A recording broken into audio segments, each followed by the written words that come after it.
First on 5 tonight. A local woman takes on Walmart in court and wins. At the center of this case, shoplifting accusations that led to a $2.1 million verdict. WKRG News 5's Bill Riles followed the case for months and explains why this local case that we broke is now getting nationwide attention. Leslie Nurse says she was at the self-checkout at the Sims Walmart with her husband and 3 kids, fighting a malfunctioning scanner, even getting help from a Walmart associate.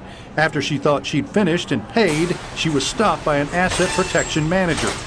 I remember going in that little room and I was like, this will be resolved. This was an accident. This wasn't on purpose. She was eventually charged with stealing $48 worth of groceries, 11 items in all, including Christmas lights, a loaf of bread, and Cap'n Crunch cereal. She was eventually arrested, mugshot taken, but the criminal charge was eventually dropped when no one from Walmart showed up to court. By then, she said, the damage to her reputation had already been done, her ability to make a living stifled by the criminal charge. What was worse, she continued to receive demand letters from a Walmart-affiliated law firm offering to drop the matter if she paid them $200. At first you think, oh, well, I'll pay it and then it'll all go away. But then I'm like, I didn't do anything wrong. Why would I pay for something that I didn't do? But it turns out many people do. During testimony in the lawsuit she filed against the company, an expert testified Walmart routinely uses what are known as civil recovery laws in many states to get people they've accused of shoplifting to pay up.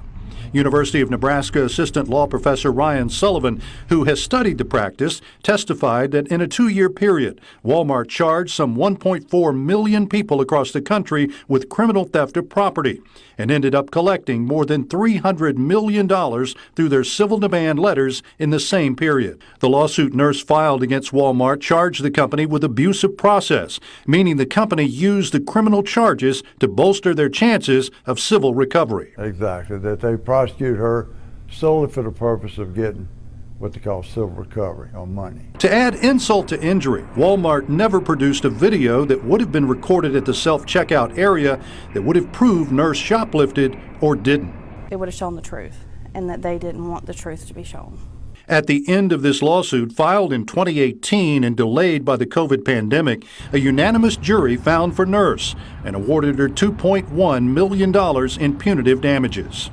I hope it makes a difference. I don't want anybody else to have to go through this again. Bill Riles, WKRG News 5. Now, defense attorneys declined to comment on the verdict. In response to our story, Walmart says it discontinued the civil recovery program several years ago. A company spokesperson released a statement that reads in part, "We continue to believe our associates acted appropriately. We don't believe the verdict is supported by the evidence." You can read the full statement at WKRG.com.